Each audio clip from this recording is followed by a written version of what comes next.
هذه المرثية بلسان الأخ عبد الحميد وأخوانه، وذلك بعد وفاة أمهم الحبيبة رحمة الله تخشاها. أداء المنشد زياد القاضي، تسجيل استوديو تراك المهندس عبد الرحمن الصباحي.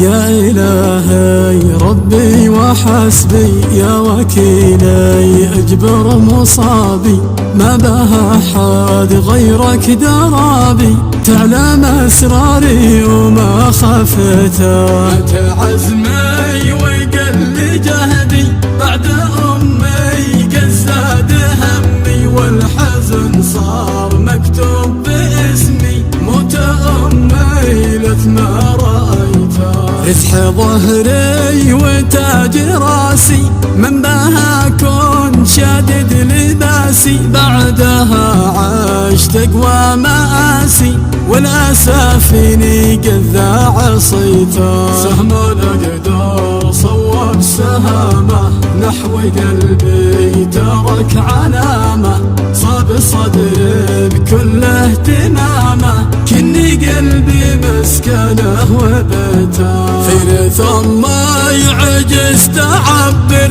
رب الاقدار، وانت المقدر جمل الحال يا الله واجبر خطر المكسور واحتويته.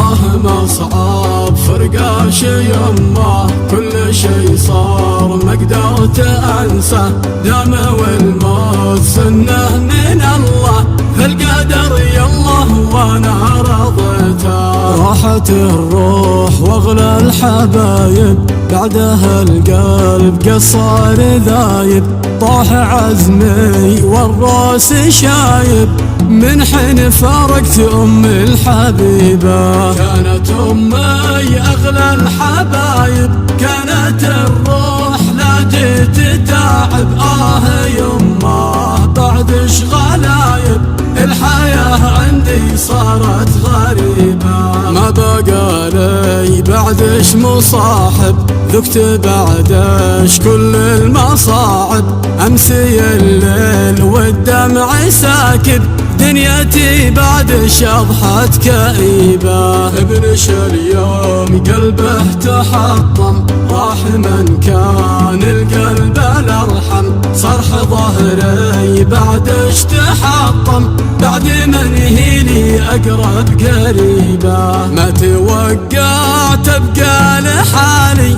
ما خطر يوم أو جاء ببالي، أفقد أمي أغلى الغوالي، فرقتش يمه أكبر مصيبة. يا إلهي من قلبي مكلم، برفع ايدي وادعيك ترحم، واسكن أمي في داري مكرم، أنت ربي وأنت من دعيته. والصلاة تبلغ قلبه جماله، أحمد المصطفى ما في مثاله، من أتانا بعظم رساله، الصلاة تغشاه والبيت.